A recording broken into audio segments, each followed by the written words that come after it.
Is the 10 prediction na pwede kong i-share sa inyo. Are you ready for this? Number 1. Handa na ba kayo? Ang akin yun, ha? Okay, sige. Okay. I truly believe the Middle East will escalate the Middle East war. After Iraq, meron pa, which I said, Gog and Magog to the final Armageddon war.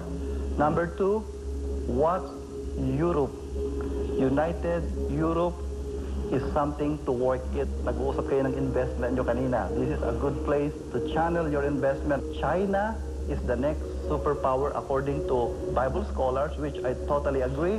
Number 4, terrorism will increase worldwide. At ang kinakatakutan namin sa Amerika. Meron daw mga nuclear attache case from Russia na nawawala, na binenta somewhere around. Number 5, false prophet, clone Christ. Number 6, national identification. Hindi ka makakapasok sa building, hindi ka makakuha sa bangko mo, wala na pong credit card. Dahil ang credit card na nanakaw, binabag sa computer, pero tong national ID itatatak sa ulo at sa kamay based on Revelation 13. High-tech po to. May pinalabas na sa New York few years ago dyan. Either sa mata, ang kanyang scanning is the what we call the 666 high-tech digital. Number 7, there will be natural disasters that we have to watch. Earthquake, pestilence, yung nangyayari sa Mindanao. More to come. Asteroid might fall from heaven. Third temple will be rebuilt. Number 8. Number 9, gatherings of the Jews worldwide.